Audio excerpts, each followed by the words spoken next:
todos, mi nombre es Lourdes Catalina Cano Villalpando, soy pediatra neonatóloga adscrita a la Unidad de Cuidados Intensivos Neonatales del Hospital General Dr. Gaudencio González Garza del Centro Médico Nacional Arrasa.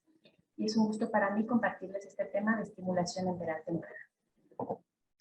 Desde los años 80 existen múltiples ensayos clínicos que se han enfocado a implementar estrategias de alimentación en el prematuro. Sin embargo, algunos de ellos han asociado el inicio de la alimentación temprana en los prematuros como factor de riesgo para la aparición de enterocolitis y muerte. Desde entonces, han existido variaciones en las prácticas de la alimentación por los profesionales de la salud. De ahí es que el objetivo de esta charla. Nuestros objetivos son recordar la fisiología del tracto gastrointestinal de recién nacido prematuro, determinar si la alimentación enteral temprana es factor de riesgo modificable en los prematuros para enterocolitis, sepsis o muerte, y exponer estrategias de alimentación temprana basadas en la literatura. Como características anatómicas y fisiológicas, recordemos que a partir de las 24 semanas de gestación ya tenemos un tubo digestivo anatómicamente completo. Sin embargo, pues este tiene que crecer. Se dice que crece entre la semana 5 y la 40 hasta 1000 veces. Este crecimiento es favorecido por los factores de crecimiento que se encuentran en el líquido amniótico, mismo que se encuentra en una circulación por la deglución del feto de 450 mililitros por día. Sin embargo, si hay una interrupción del embarazo de manera temprana, pues estos factores de crecimiento ya no van a lograr el objetivo del crecimiento del tubo digestivo. Es así como en las últimas 15 semanas el intestino se duplicaría en condiciones normales que se ve interrumpido por un parto prematuro. Por otro lado, tenemos que la peristalsis inicia entre la semana 28 a la 30. Sin embargo, esta es regular y se va ordenando conforme pasa el tiempo a través de los complejos migratorios mioeléctricos, los cuales se establecen de manera más óptima entre las 33 y 34 semanas de gestación. Por otro lado, tenemos que el esfínter esofágico inferior es 7 veces más laxo en el prematuro versus el recién nacido de término. Entonces, en general, todo menor de 34 semanas de gestación pues va a presentar cierto grado de inmadurez gastrointestinal y motora. Hablando de la absorción de los micronutrientes y macronutrientes, tenemos que en las primeras 24 a 48 horas, un pH gástrico lo tenemos entre 5.5 y 7 a nivel del estómago. Sin embargo, para la absorción de proteínas necesitamos a la pepsina que se active en un nivel ácido. Además, el pepsinógeno se encuentra disminuido en los prematuros. Esto va a conllevar a una mínima digestión de proteínas a nivel del estómago. Hablando a nivel intestinal, sabemos que se requiere del tripsinógeno para convertirse a tripsina a través de la enteropeptidasa. Sin embargo, la enteropeptidasa se encuentra apenas con una actividad del 25% en el prematuro, lo cual va a generar una deficiencia de tripsina. Sin embargo, la alimentación estimula la cascada de proteasas en el intestino delgado, cuya deficiencia en la absorción se compensa por la digestión intestinal de proteasas. Hablando de los carbohidratos, tenemos que las enzimas que van a degradar a los carbohidratos se encuentran en las vellosidades intestinales. Sin embargo, al encontrarse estas inmaduras en el prematuro, pues vamos a tener deficiencia de la lactasa, sacarasa, maltasa, isomaltasa y glucoamilasa. Un ejemplo clásico es la lactasa, que alcanza apenas una actividad del 50% a las 34 semanas de gestación en comparación con los recién nacidos de término, y pues así el resto de las enzimas. Ahora bien, los carbohidratos son absorbidos inadecuadamente en el estómago, pero se recuperan por la flora colónica a través de la fermentación a gas, hidrógeno y ácidos grasos de cadena corta. Hablando de los lípidos, se sabe que las lipasas que hidrolizan los ácidos grasos del glicerol se encuentran en leche humana, saliva, lipasa gástrica, pancreática y epitelial. Sin embargo, todas estas se encuentran disminuidas en el prematuro, lo cual nos va a llevar a una afección en la fase luminal de la digestión de lípidos, en donde se encarga de la solubilización micelar hacia los ácidos biliares. De tal manera que al haber una disminución de la solubilización micelar, pues va a disminuir la absorción de los lípidos. Los únicos que son exentos a esta regla son los ácidos grasos polisaturados de cadena larga, los cuales se encuentran en grandes cantidades en la leche humana. Ahora bien, ¿qué podemos esperar entonces entendiendo toda esta fisiología del prematuro? Pues un vaciamiento gástrico e intestinal retardado, un reflujo gastroesofágico, residuos gástricos o falta de coordinación en la succión, deglución y respiración, los cuales de manera común son causas de ayunos injustificados. Ahora bien, ¿Qué es la estimulación enteral temprana? Bueno, pues es una ingesta menor a los requerimientos nutricionales totales en el neonato. ¿Qué ventajas tenemos con ella? Bueno, pues se modifica la motilidad intestinal con la aparición de patrones de movilidad más ordenados, se liberan hormonas tróficas y péptidos como la gastrina, la colecistoquinina, la motilina y la neurotensina, se reduce el riesgo de infección, reduce trastornos metabólicos en lactantes, previene la atrofia de vellosidades y disminuye la permeabilidad intestinal. Aquí hacemos un paréntesis recordando que se ha descubierto que por cada 4 días de ayuno se disminuye la cantidad de vellosidades intestinales porque se atrofian.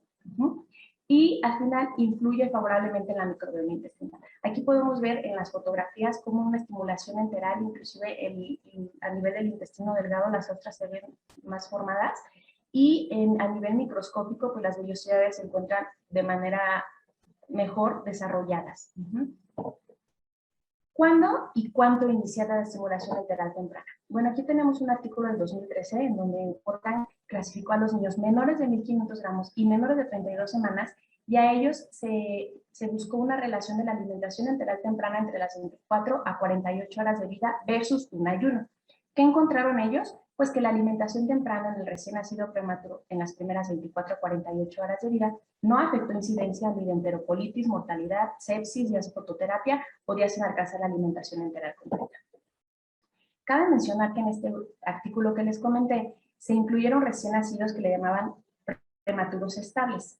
Entonces, en este siguiente artículo ya incluyeron prematuros con factores de riesgo. Se ingresaron recién nacidos menores de 32 semanas con RCIU y anormalidades en el tipo Doppler. En ellos, también el objetivo fue ver cómo la alimentación enteral temprana a las 12 a 48 horas tenía algún efecto versus una alimentación a los 5 días de vida.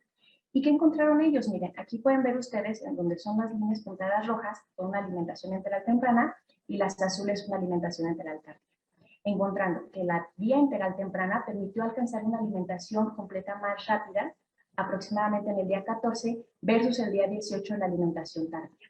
Esto permitió un retiro temprano de la NPT, así como de las vías centrales. Entonces no se encontraron diferencias en enterocolitis o intolerancia a los alimentos en ambos grupos. En este otro artículo también se incluyeron pacientes con diagnóstico prenatal de flujo diastólico ausente o reverso y clasificaron a los pacientes en más de 1.000 gramos y menores de 1.000 gramos con unos volúmenes diferentes como lo podemos ver ahí, pero se les inició una alimentación enteral de las 12 a las 24 horas de vida. ¿Qué encontraron ellos? Que el inicio de la estimulación temprana, o sea, entre las 12 y 24 horas de vida, no se asoció con enterocolitis necrosante. Entonces, se podría iniciar una alimentación enteral temprana si no hay datos de lana abdominal independientemente del peso. Ahora bien, ya vimos que sí debemos iniciar una alimentación temprana. Ahora, ¿en qué momento progresarlo y cómo hacerlo? Bueno, pues en este artículo se describe un avance temprano, o sea, en los primeros 4 días de vida versus un avance prolongado, que son los más de 4 días de vida en los niños menores de 1.250 gramos, perdón. Ellos encontraron que no existen diferencias significativas para el avance temprano, o sea, menos de 4 días de vida, sobre la incidencia de enterocolitis en todo el grupo de estudio. Ahora, ¿qué volumen tenemos que ir progresando? En este estudio se dividieron los pacientes en 2 regímenes de incrementos del volumen enteral, de 15 a 20 mililitros por kilo versus 30 a 40 mililitros por kilo. Ellos encontraron que no hay diferencias significativas para enterocolitis o mortalidad. Conclusión, que el avance lento de la alimentación retrasó solamente el establecimiento de la nutrición enteral completa entre 1 y 5 días de vida, sin asociarse con enfermedades como enterocolitis o mortalidad. Ahora bien, los pacientes prematuros extremos con muy bajo peso al nacimiento o con RCIU no se relacionan como factor de riesgo en su condición clínica para enterocolitis o mortalidad. Además, el metaanálisis mostró un riesgo límite mayor de sepsis tardía en avances lentos, puesto que tienen vías centrales por mayor tiempo.